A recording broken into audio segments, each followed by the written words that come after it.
वसुदेव द्वारा सारी वस्तुएं कृष्ण को गोकुल लिए जाने से पहले की भांति समंजन कर लेने के पश्चात तथा सारे द्वार तथा किवाड़ बंद कर लेने पर पहरेदार जाग गए और उन्हें नवजात शिशु का क्रंदन सुनाई पड़ा।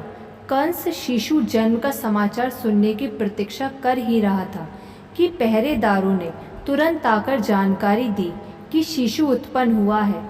उस समय वह तेजी से अपनी शैया से उठ बैठा और चिल्लाया, अब मेरे जीवन का क्रूर काल उत्पन्न हो गया है। कंस चिंतित हो गया कि उसकी मृत्यु निकट आ गई है, अतः उसे रोमांच हुआ आया। वह अविलंब उस स्थान की ओर चला जहाँ शिशु ने जन्म लिया था। अपने भाई को आते देखकर देवकी ने कंस से अत्यंत विनीत भाव से प्रार्थना की, मेरे भ्राता, इस लड़की को मत मारो। मैं वचन देती हूँ कि यह तुम्हारे पुत्र की वधू बनेगी, अतः इसका वध ना करो। तुम्हारा वध किसी कन्या द्वारा तो होना नहीं, यही आकाशवाणी है। तुम्हारा वध तो एक बालक द्वारा होना है, अतः कृपा करके इसका वध ना करो। मेरे भाई, तुमने मेरे कितने सारे सूर्य जैसे प्रतापी नवजात शिशुओं का वध किया है, यह तुम्हारा दोष नहीं है। तुम्हारे आसुरी मित्रों ने मेरे पुत्रों को मारने की सलाह दी है, किंतु अब मैं प्रार्थना करती हूँ कि इस कन्या को तो ना मारो, इसे मेरी पुत्री बनकर जीने दो। किंतु कंस इतना क्रूर था कि उसने अपनी बहन देवकी की एक भी दर्द भरी प्रार्थना ना सुनी। उसने अपनी बहन को डांटते हुए नवजात शिशु को बलपूर्वक छीन लिया और उसे निर्दयता पूर्वक पत्थर पर पटकना चाहा। यह एक क्रूर असुर का ऐसा सजीव उदाहरण है जो अपनी व्यक्तिगत तृप्ति के लिए सारे संबंधों की बलि दे सकता है। किंतु वह शिशु तुरंत ही उसके हाथों से फिसल गया और आकाश में जाकर विष्णु की अष्टभुजा अनुजा के रूप में प्रकट हुआ। वह सुंदर वस्त्रों, पुष्प, मालाओं तथा आभूषणों से सुशोभित थी और अपनी आठों भुजाओं में धनुष, भाला, तीर, तलवार, शंख, चक्र, गदा तथा ढाल धारण किए हुए थी।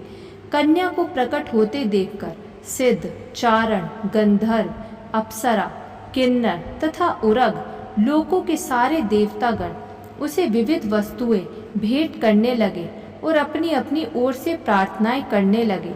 ऊपर से उस देवी ने कंस को संबोधित किया, अरे धूर्त, तू मुझे कैसे मार सकता है? तुझे मारने वाला बालक इस संसार में कहीं पहले ही प्रकट हो चुका है। तू अपनी बहन के प्रति इतना क्रूर मत बन। इस प्राकट्य के बाद देवी दुर्गा विश्व के विभिन्न भागों में भिन्न भिन्न नामों से विख्यात हो गई। इन शब्दों को सुनकर कंस अत्यधिक भयभीत हुआ। सहानुभूति के कारण उसने तुरंत वसुदेव तथा देवकी की हथकड़ियाँ तथा बेड़ियाँ कटवा दी और अत्यंत विनम्र होकर उनसे बोला, हे बहन तथा बहनोई, मैंने अपने भांजों आपके शिशु का वध करके असुर की तरह आचरण किया है। मैंने अपने घनिष्ठ संबंधों की रंच मात्र भी परवाह नहीं की। मैं नहीं जानता कि मेरे इन द्वेषपूर्ण कार्यों का क्या परिणाम होगा। संभवतः मुझे नरक का भोग करना पड़े, जहाँ ब्रह्म हत्या करने वाले भेजे जाते हैं। किंतु मैं विस्मित हूँ कि आकाशवाणी सच नहीं उतरी। असत्य प्रचार केवल मानव समाज तक ही सीमित नहीं है। अब तो ऐसा प्रतीत होता है कि स्वर्ग के देवता भी असत्य भाषण करते हैं। स्वर्ग के निवासियों की वाणी पर विश्वास करके ही मैंने अपनी बहन के शिशुओं को मारकर इतना पाप किया है। प्रिय वसुदेव तथा देवकी, आप दोनों ही महान आत्माएं हैं। मुझे आप दोनों से कुछ नहीं कहना, किंतु फिर भी मेरी प्रार्थना है कि आप अपनी संतानों की मृत्यु के लिए शोक ना करें। हम में से प्रत्येक व्यक्ति पराशक्ति के वश में है और वह पराशक्ति हमें एक साथ नहीं रहने देती। हमें काल क्रम में अपने मित्रों तथा परिजनों से विलग होना पड़ता है, किंतु हमें यह निश्चित रूप से जान लेना चाहिए कि विभिन्न भौतिक शरीरों के न रहने पर भी आत्मा अक्षत रूप में निरंतर बना रहता है। उदाहरणार्थ, मिट्टी के अनेक पात्र हैं। वे पहले बनाए जाते हैं और फिर तोड़ दिए जाते हैं, किंतु तो भी मिट्टी सदा मिट्टी ही रहती है। इसी प्रकार विभिन्न परिस्थितियों में आत्मा के शरीर बनाए और बिगाड़े जाते रहते हैं, किंतु आत्मा शाश्वत रह जाता है। अतः शोक करने की कोई बात नहीं है। प्रत्येक व्यक्ति को समझना चाहिए कि यह भौतिक शरीर आत्मा से भिन्न है और जब तक कोई इसे समझ नहीं लेता तब तक उसे देहांतर प्रक्रिया स्वीकार करनी होती है। मेरी बहन देवकी, आप इतनी भद्र तथा दयालु हैं, कृपया मुझे क्षमा कर दें। मैंने आपकी संतानों का जो वध किया है, आप उनकी मृत्यु से शोक संतप्त ना हो। वास्तव में यह सब मैंने नहीं किया, क्योंकि ये सब पूर्व निर्धारित कार्यकलाप है। मनुष्य को पूर्व निर्धारित योजना के अनुसार कर्म करना होता है, भले ही वह अनिच्छा से क्यों ना करे। लोगों की भ्रामक धारणा है कि शरीर की मृत्यु के साथ आत्मा भी नष्ट हो जाता है, अथवा वे सोचते हैं कि एक प्राणी दूसरे का वध कर सकता है। इन भ्रांत धारणाओं के कारण मनुष्य को संसार की परिस्थितियों को स्वीकार करना पड़ता है। दूसरे शब्दों में, जब तक आत्मा की नित्यता का दृढ़ विश्वास नहीं हो लेता, तब तक मनुष्य मारने वाला तथा मारे जाने वाला का कष्ट भोगता रहता है। हे मेरी बहन देवकी तथा बहनोई वसुदेव, मैंने आप लोगों के प्रति जो अत्याचार किए हैं उन्हें क्षमा कर दें। मैं क्षुद्र हृदय हूँ और आप इतने विशाल हृदय हैं, अतः मेरे ऊपर दया दिखाएं और मुझे क्षमा करें। जब कंस इस प्रकार अपनी बहन तथा बहनोई से बातें कर रहा था तो उसकी आंखों से आंसुओं की धारा बहने लगी और वह उनके चरणों पर गिर पड़ा। कंस ने जिस दुर्गा देवी को मारने का प्रयत्न किया था, उसी के वचनों पर विश्वास करते हुए उसने अपने बहनोई तथा बहन को तुरंत बंधन मुक्त कर दिया। उसने स्वयं उनकी हथकड़ियाँ खोल दी और उनके प्रति परिवार के एक सदस्य की भांति वह सहानुभूति दिखाने लगा। जब देवकी ने अपने भाई को इस तरह पश्चाताप करते देखा तो वे शांत हो गई और अपनी संतानों के प्रति किए गए सारे अत्याचारों को भूल गई। वसुदेव भी विगत घटनाओं को विस्मरण करते हुए अपने साले से हंसकर बोले, हे भाग्यशाली साले, तुम भौतिक शरीर तथा आत्मा के विषय में जो कुछ कह रहे हो वह बिल्कुल ठीक है। प्रत्येक जीवात्मा जन्म से अज्ञानी है और वह अपने आप को भौतिक शरीर समझ बैठता है। यह जीवात्म बुद्धि अज्ञान जनित है और इसी अज्ञानता के आधार पर हम शत्रुता या मित्रता पैदा करते हैं। शोक, हर्ष, भय, ईर्ष्या, लोभ, मोह तथा उन्माद हमारी देहात्म बुद्धि के विभिन्न पक्ष हैं। इस प्रकार से प्रभावित मनुष्य भौतिक देह के कारण ही शत्रुता में प्रवृत्त होता है। ऐसे कार्यों में लग जाने के कारण हम भगवान से अपना शाश्वत संबंध भूल जाते हैं। वसुदेव ने कंस की उदारता का लाभ उठाकर उसे बताया कि उसके नास्तिक कार्यकलाप भी इसी देहात्म बुद्धि से जन्य हैं।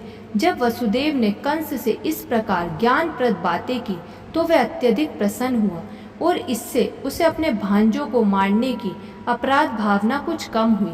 अपनी बहन देवकी तथा बहनोई वसुदेव से आज्ञा लेकर वह शांत चित्त अपने घर लौट आया। किंतु दूसरे ही दिन कंस ने सारे मंत्रियों को बुलाकर उनसे विगत रात्रि में जो कुछ घटा था वह सुनाया। कंस के सारे मंत्री असुर थे और देवताओं के परम शत्रु, अतः वे अपने स्वामी से रात्रि की घटनाओं को सुनकर उदास से हो गए। अधिक अनुभवी या विद्वान ना होने पर भी वे कंस को इस तरह सलाह देने लगे, श्रीमन, हमें चाहिए कि सारे नगरों, कस्बों, गांवों तथा गोचरों में विगत 10 दिनों में जितने बालक उत्पन्न हुए हों उन सबको मार दिए जाने का प्रबंध करें। हमें चाहिए कि इस योजना को बिना किसी भेदभाव के कार्यान्वित करें। हमारा विचार है कि यदि हम ये अत्याचार करेंगे तो फिर देवताओं को हमारे विरुद्ध कुछ भी करने का साहस नहीं हो सकेगा। वे हमसे युद्ध करने से सदैव डरते हैं और यदि वे हमारे कार्यों को रोकना भी चाहेंगे तो भी उनमें ऐसा करने का साहस नहीं जुट पाएगा।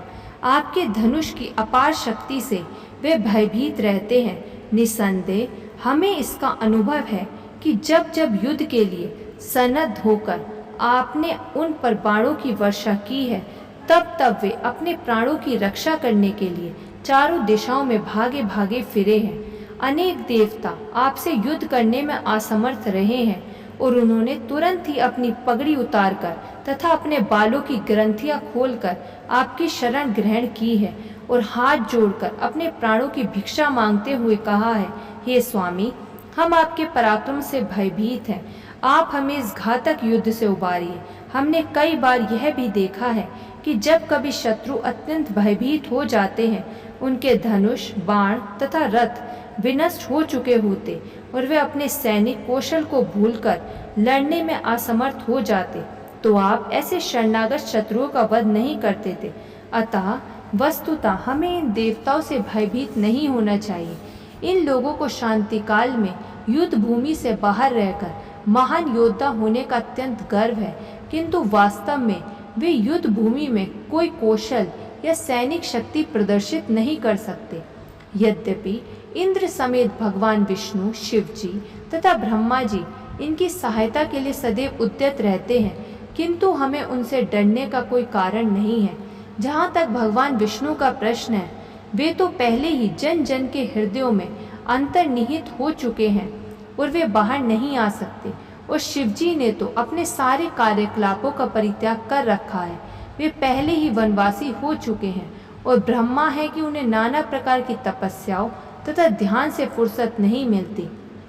इंद्र तो आपकी शक्ति के समक्ष तिनके जैसा है, अतः हमें इन देवताओं से डरने की कोई बात नहीं है, किंतु हमें असावधान भी नहीं रहना, क्योंकि देवता हमारे कट्टर शत्रु हैं। हमें अपनी रक्षा करने के लिए सावधान रहना चाहिए। उनको समूल नष्ट करने के लिए हमें आपकी सेवा करनी चाहिए और आपकी आज्ञा के पालन के लिए सदैव सन्नद्ध रहना चाहिए। असुरों ने आगे कहा, यदि शरीर में कोई रोग हो और उसकी परवाह ना की जाए तो वह असाध्य बन जाता है। इसी प्रकार यदि इंद्रियों को छूट दे दी जाए तो उनको वश में कर पाना दुष्कर हो जाता है। अतः हमें इन देवताओं से सदैव सावधान रहना चाहिए, अन्यथा ये दबाए नहीं दबेंगे। देवताओं की आधारभूत शक्ति तो भगवान विष्णु है, क्योंकि सारे धर्मों का चरम लक्ष्य उन्हें ही प्रसन्न करना है। वैदिक आदेश, ब्राह्मण, गाय, तप, त्याग, दान, पुण्य, ये सारे कृत्य भगवान विष्णु को प्रसन्न करने के लिए हैं। अतः हमें चाहिए कि हम तुरंत ही उन सारे ब्राह्मणों का जो वैदिक ज्ञान की निधि हैं तथा उन ऋषियों का वध करना प्रारंभ कर दें जो अनुष्ठान कार्यों को संपन्न करने में लगे हुए हैं। हमें सारी गायों का वध कर देना चाहिए जो माखन की स्रोत हैं, ताकि यज्ञ के लिए घी न मिल सके। कृपया हमें इन समस्त प्राणियों का वध करने की अनुमति प्रदान करें। वास्तव में ब्राह्मण, गाय, वैदिक ज्ञान, तपस्या, सत्य, इंद्रिय तथा मन का संयम, स्वामी भक्ति, दान, सहिष्णुता तथा यज्ञ, ये ही भगवान विष्णु के दिव्य शरीर के अंग स्वरूप हैं। भगवान विष्णु सबों के हृदय में विद्यमान है और वे शिव तथा ब्रह्मा सहित समस्त देवताओं के नायक हैं। मंत्रियों ने कहा, हमारे विचार से भगवान विष्णु को मारने के लिए समस्त ऋषियों तथा ब्राह्मणों को दंड दिया जाए। इस प्रकार असुर मंत्रियों द्वारा मंत्रणा किए जाने पर महाधूर्त कंस ने, जो सर्वभक्षी अनंत काल की हथकड़ी बेड़ियों में जकड़ा था, ब्राह्मणों तथा वैष्णवों को दंडित करने का निश्चय किया। उसने असुरों को आदेश दिया कि वे सभी साधु पुरुषों को सताएं और तब वह अपने घर चला गया। कंस के अनुयायी रजो तथा तमोगुण के प्रभाव में आ गए और उनका एकमात्र कार्य बन गया साधु पुरुषों से शत्रुता करना। ऐसे कार्यों से मात्र जीवन अवधि घटती है। असुरों ने इस क्रिया को मानो त्वरित करके अपनी मृत्यु को बुलावा दे दिया। साधु पुरुषों को दंडित करने का परिणाम केवल असामयिक मृत्यु ही नहीं होता, यह कार्य इतना घातक होता है कि कर्ता क्रमशः अपना सौंदर्य, अपना यश तथा धर्म खो देता है और उसके उच्च लोकों में जाने की प्रगति रुक जाती है। विविध प्रकार के मनोरथों के वशीभूत होकर ये असुर सभी प्रकार के शुभ कार्यों को क्षीण बना देते हैं। भक्तों तथा ब्राह्मणों के चरण कमलों के प्रति किया गया अपराध श्री भगवान के चरण कमलों के प्रति किए गए अपराध से भी बड़ा होता है। वह सभ्यता जो ऐसे पाप कर्म करती है, सामान्यतः भगवान में श्रद्धा खो देती है और ऐसी ईश्वर विहीन सभ्यता मानव समाज में विपत्तियों का घर बन जाती है।